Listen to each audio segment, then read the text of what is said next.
In 1954, a prospector was driving across the dry country of northwest Queensland when his Geiger counter started to scream. He stopped the truck. He got out.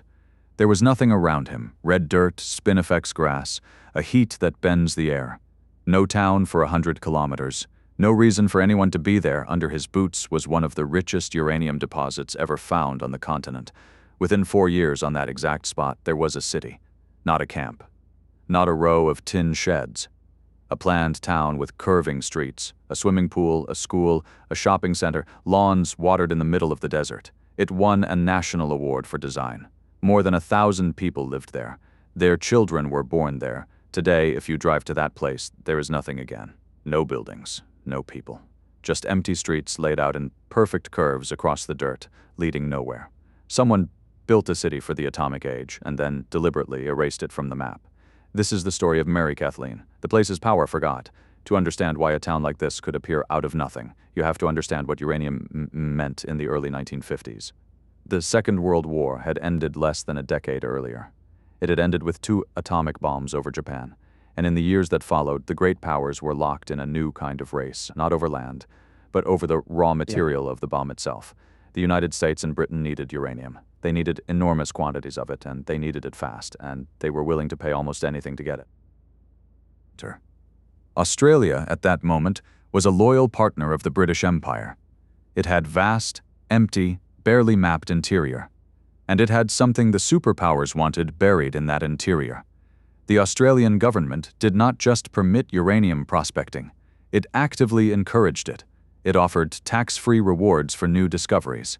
It sent men with instruments out into the most remote country on the continent, and it told them, "Find it and you will be paid."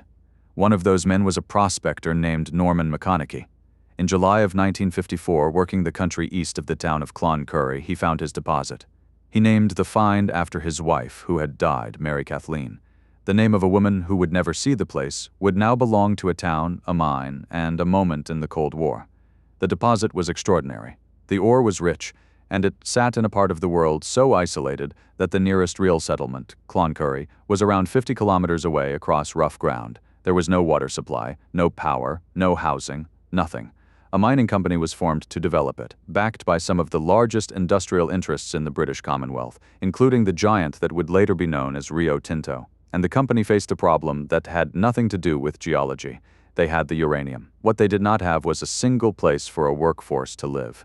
You cannot run a mine on this scale with men driving 50 kilometers each way over dirt tracks in 40-degree heat.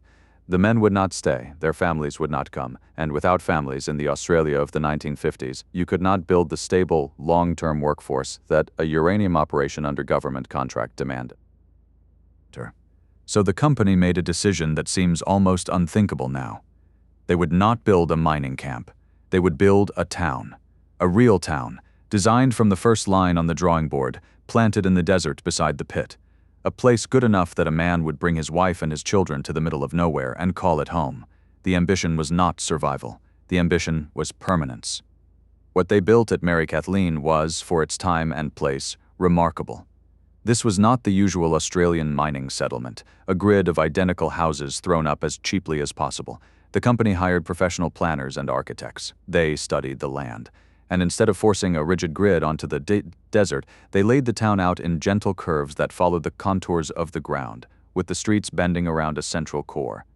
At the center, they placed the things that make a place feel like a town rather than a work site: a shopping center, a community hall, sporting grounds, a swimming pool in country where the summer heat regularly climbs past 40 degrees. They planted lawns and trees and kept them alive with water pumped and stored at enormous effort, because grass in that landscape is not natural. Grass, there is a statement. It says, "People are meant to stay here." The houses were designed for the climate, oriented to catch what breeze there was, built to a standard far above what most outback workers of the era could expect. There was a school for the children. There were shops where families could buy what they needed without the long drive to Cloncurry. There was, in short, an attempt to manufacture an entire normal life, instantly in a place that had never held one. The design was so well regarded that it received national recognition from Australia's architectural establishment, a civic design honor, awarded to a town that had existed for only a handful of years in one of the remotest corners of the country. People came to study it. It was held up as a model of what a planned community could be. At its peak, the town held well over 1,000 residents. Think about what that means in a place like this. More than 1,000 human beings, with all the ordinary machinery of life, births, marriages, school terms, football matches, Christmas, running smoothly in a town that had not existed at all a few years before, and that sat surrounded on every side by hundreds of kilometers of empty, sunburnt nothing. And the reason for all of it, the engine under the whole thing, was the pit on the edge of town. The mine fed the great uranium contracts of the era. The ore was processed on-site, and the product, the concentrated uranium oxide the world called yellowcake, was shipped out toward the buyers who had set this whole machine in motion. For a few years in the late 1950s and into the early 1960s, Mary Kathleen did exactly what it had been built to do. It pulled uranium out of the Queensland dirt and sent it into the supply chains of the atomic age. The town worked. The people were happy by most accounts. The lawns stayed green. But here is the thing about a town that exists for one reason, and one reason only. It is only ever as permanent as that reason. Mary Kathleen had no farms around it, no second industry, no port, no highway, no natural settlement that had grown there over centuries for reasons of its own. It had a swimming pool and a school and 1,000 people, and underneath all of it, a single deposit of a single metal, sold to a small number of buyers under a small number of contracts. Everything that made the town feel permanent, the architecture, the trees, the children, the award, rested entirely on one question that the people living there did not control. Would the world keep wanting the uranium? The first answer came faster than anyone in Mary Kathleen wanted to hear it. By the early 1960s, the great wave of uranium buying that had created the town began to recede. The urgent contracts that had justified the rush, the military stockpiling of the early Cold War, were being filled. The buyers had what they needed. And without those contracts, the price of uranium fell, and the reason for Mary Kathleen's existence simply evaporated. The mine closed. For most of the 1960s and into the 1970s, the town sat in a strange suspension. The pit was quiet. The purpose was gone. A place that had been built in a hurry to feed an urgent global demand now had no demand to feed. It was a town waiting to find out whether it was still allowed to exist. Then, in the second half of the 1970s, the world changed its mind again. A new energy crisis had pushed nations back toward nuclear power. Uranium was wanted once more.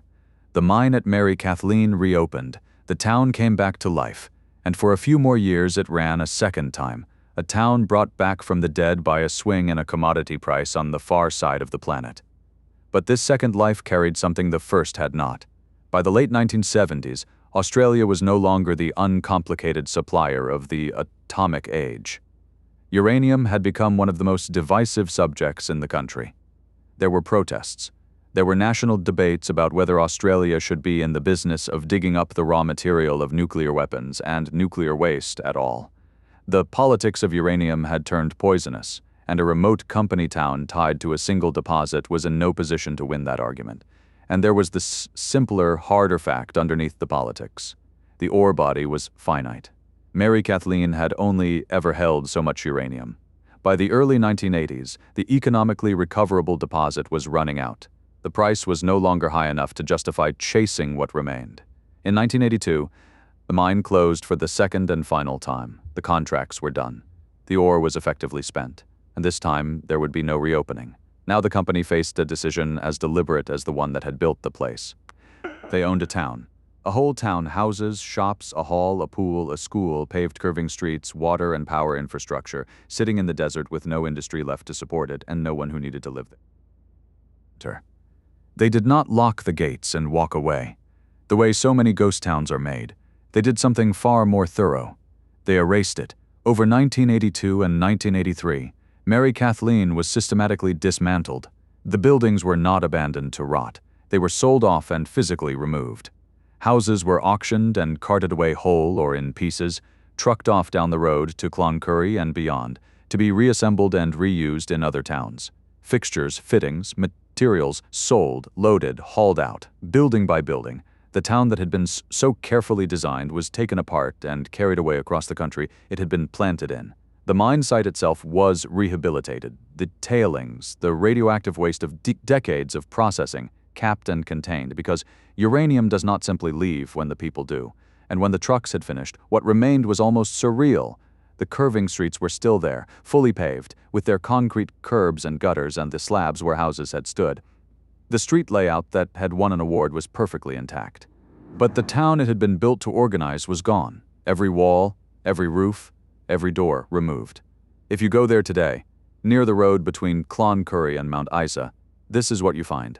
You find a road network in the shape of a town. You can walk the streets, you can stand at intersections, you can see exactly where the center was, where the houses curved around it, where 1,000 people once lived.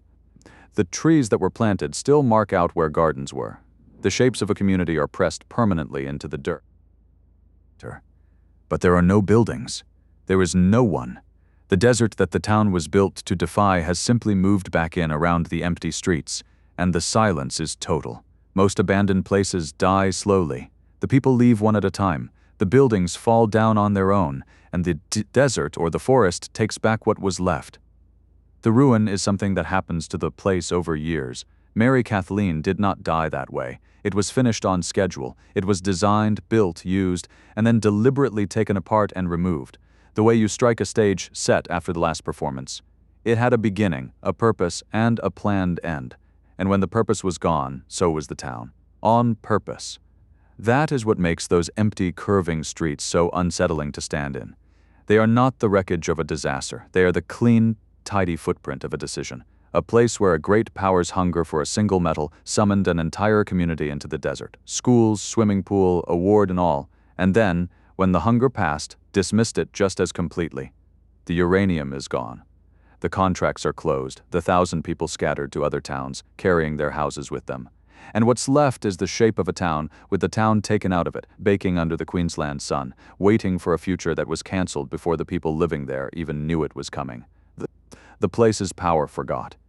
If this one stayed with you, the next one is about a place where an entire population was promised a city and got a coastline instead.